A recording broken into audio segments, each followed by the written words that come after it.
مسجد الحرام مکۃ المکرمہ اور مسجد النبوی مدینہ المنورہ سے خطبے کا اردو ترجمہ کے لیے ہمارے سوشل نیٹ ورک کو فالو کرنا نہ بھولیں اور اپنے دوست احباب کے ساتھ بھی ضرور شیئر کیجیے۔ خطبہ جمعہ مسجد النبوی، تاریخ 6 رجب 1447 ہجری بمطابق 26 دسمبر 2025 عیسوی۔ موضوع: نیکیوں میں سبقت کرنی چاہیے۔ خطیب حضرت الشیخ عبد المحسن القاسم حفظہ اللہ۔ ترجمہ ثناء اللہ صادق تیمی۔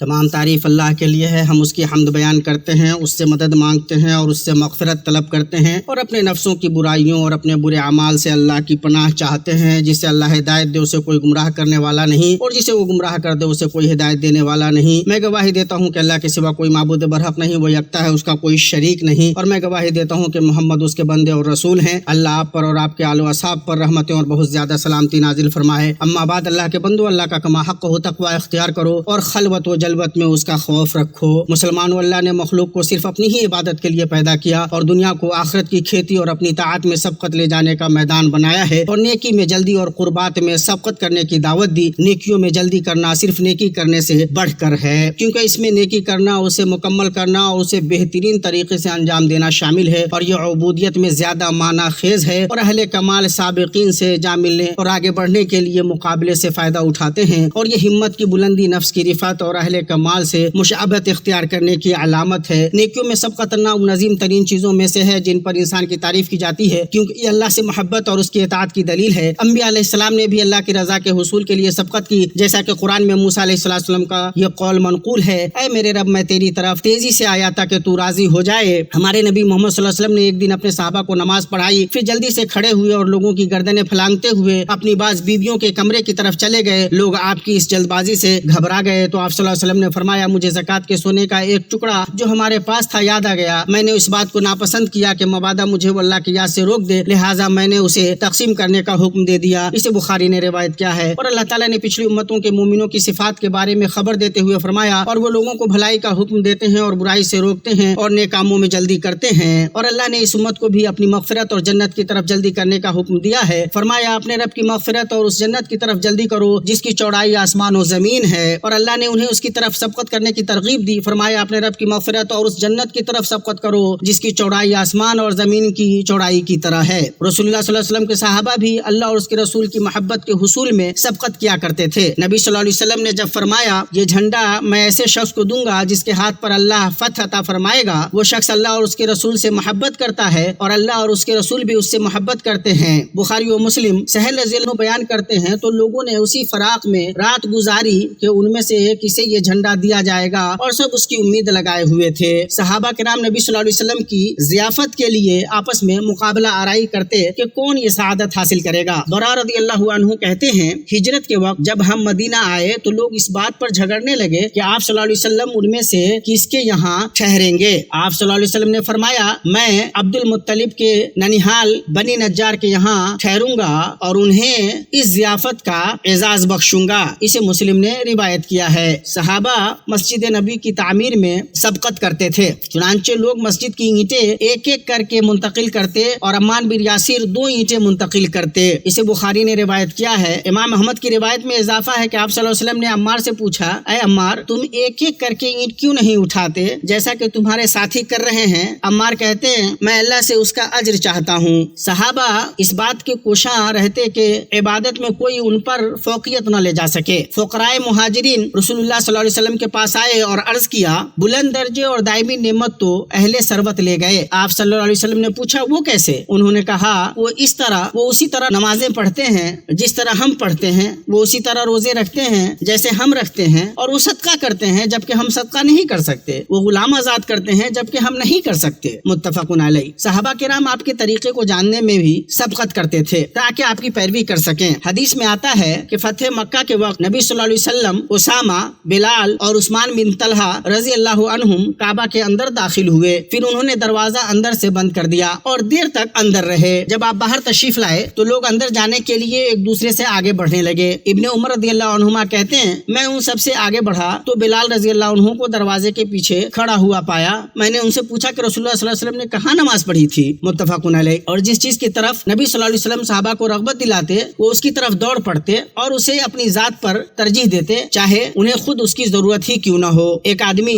رسول اللہ صلی اللہ علیہ وسلم کے پاس آیا اور کہا کہ میں بھوکا ہوں. آپ صلی اللہ علیہ وسلم نے فرمایا آج کی رات کون اس کی میزبانی کرے گا, اللہ اس پر رحم کرے. تو ایک انصاری صحابی اٹھے اور کہنے لگے کہ یا رسول اللہ میں کروں گا. چنانچہ اس نے اس آدمی کی میزبانی کی. حالانکہ اس صحابی کے پاس صرف اپنے بچوں کے لیے ہی کھانا مشکل سے تھا. اس نے اپنی بیوی سے کہا بچوں کو کسی طرح بھلا پھسلا دو اور جب ہمارا مہمان داخل ہو تو چراغ بجھا دینا اور اسے یہ دکھانا کہ ہم کھا رہے ہیں. پھر جب وہ کھانے لگے تو چراغ کے پاس جا کر اسے بجھا دینا. راوی کہتے ہیں چنانچہ وہ سب بیٹھ گئے اور مہمان نے کھانا کھایا. جب صبح ہوئی اور وہ صحابی نبی صلی اللہ علیہ وسلم کی خدمت میں حاضر ہوئے تو آپ صلی اللہ علیہ وسلم نے فرمایا اللہ نے تم دونوں کے اپنے مہمان کے ساتھ کل رات کے سلوک پر تعجب فرمایا ہے. متفق علیہ. صحابہ اچھے اوصاف سے متصف ہونے کی طاق میں لگے رہتے تھے بھلے ہی اس کے لیے انہیں اپنے وطن سے دور ہی جانا پڑے. حدیث وارد ہے کہ کچھ لوگ نبی صلی اللہ علیہ وسلم کے پاس آئے اور کہا اے اللہ کے رسول ہمارے پاس کسی امانت دار آدمی کو بھیج دیجئے. آپ صلی اللہ علیہ وسلم نے فرمایا میں تمہارے پاس ایک انتہائی امانت دار آدمی بھیجوں گا. پھر رسول اللہ صلی اللہ علیہ وسلم کے صحابہ کرام گردنیں اٹھا کر دیکھنے لگے کہ وہ کون خوش قسمت ہے. تو آپ نے فرمایا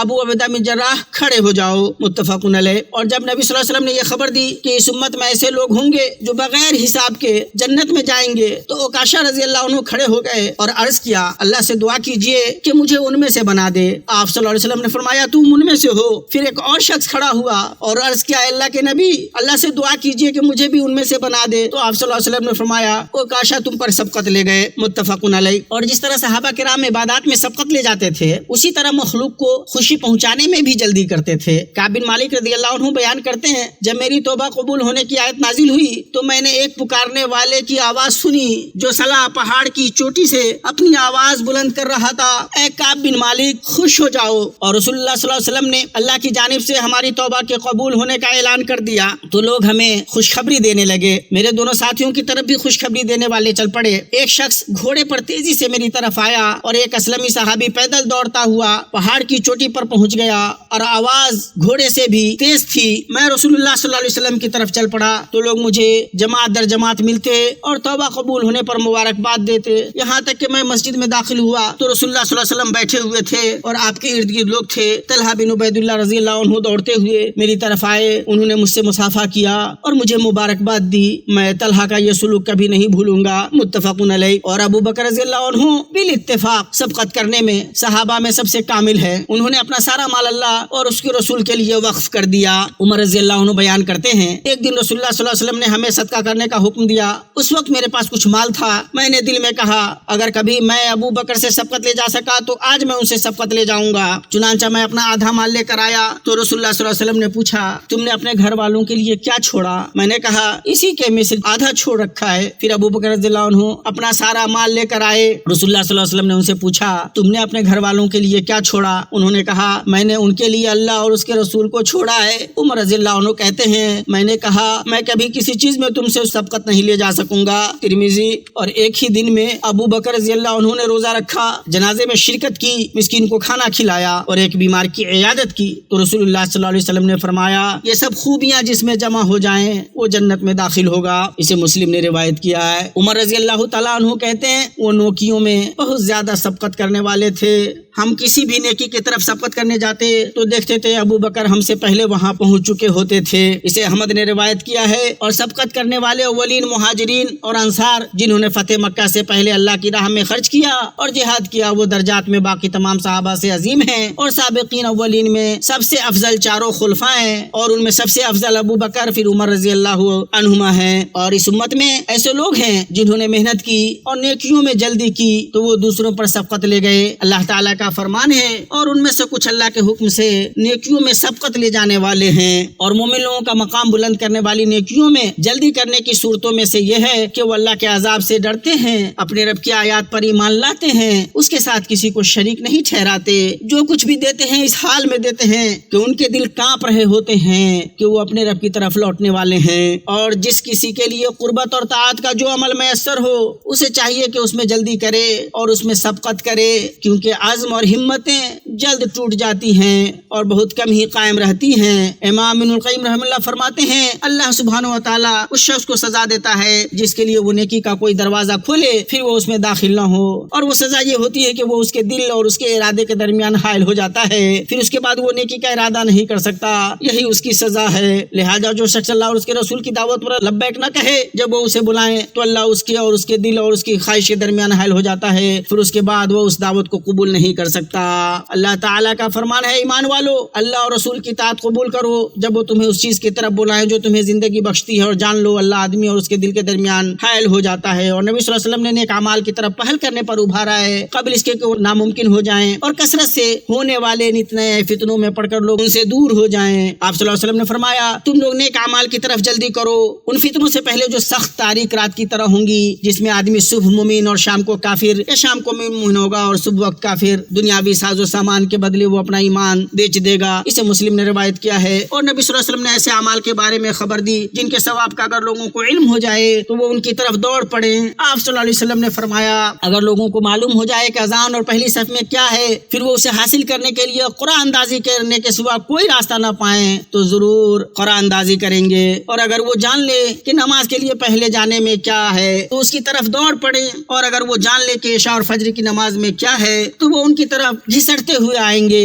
یعنی ہاتھوں اور گھٹنوں کے بل چل کر آئیں گے۔ متفقن علیہ۔ اور جو دنیا میں نیکیوں میں سبقت کرے اور آگے نکل جائے وہ آخرت میں جنتوں میں داخل ہونے میں بھی سبقت لے جانے والا ہوگا۔ اللہ تعالیٰ کا فرمان ہے اور سبقت لے جانے والے ہی سبقت لے جانے والے ہیں، یہی مقرب لوگ ہیں نعمت بھری جنتوں میں۔ مسلمانوں عمل میں کمال کو پہنچنے کے لیے ایک دوسرے سے مقابلہ کرو، اور تم ایسا کر سکتے ہو کہ اللہ کی طرف تم پر کوئی سبقت نہ لے جائے تو کرو۔ نیکی اور طاعت کے اعمال بہت ہیں، تو اگر کوئی تم سے کسی ایک عمل میں سبقت لے جائے تو دوسرے عمل میں تم سے سبقت نہ لے جانے پائے، اور جسے سبقت لے جانے میں کوئی عذر درپیش ہو تو سچی نیت بھی عمل کا قائم مقام ہو جاتی ہے، اور پاک دل والا وہ ہے جو ان لوگوں کے لیے بخشش کی دعا کرے جو نیکیوں میں اس سے سبقت لے گئے۔ اللہ تعالیٰ کا فرمان ہے اور جو ان کے بعد آئے وہ کہتے ہیں اے ہمارے رب ہمیں بخش دے اور ہمارے ان بھائیوں کو بھی جو ہم سے پہلے ایمان لے آئے، اور جو طاعت کی طرف سبقت کرے اور آگے نکل جائے اسے چاہیے کہ اللہ کی اس توفیق اور مدد پر اس کی حمد بیان کرے اور اپنے عمل پر اترائے نہیں، ایسا نہ ہو کہ وہ ضائع ہو جائے۔ اللہ کا فرمان ہے پھر ہم نے کتاب کا وارث ان لوگوں کو بنایا جنہیں ہم نے اپنے بندوں میں سے چن لیا تھا، پھر ان میں سے بعض اپنے اوپر ظلم کرنے والے ہیں اور بعض درمیانہ راستہ اختیار کرنے والے ہیں، اور بعض اللہ کے حکم سے نیکیوں میں سبقت لے جانے والے ہیں، یہی بہت بڑا فضل ہے۔ اللہ تعالیٰ مجھے اور آپ سب کو قرآن عظیم میں برکت عطا فرمائے اور مجھے اور آپ سب کو اس کی آیات اور حکمت والے ذکر سے نفع پہنچائے۔ میں اپنی یہ بات کہتا ہوں اور اللہ سے مغفرت طلب کرتا ہوں، بے شک وہ بہت بخشنے والا بڑا مہربان ہے۔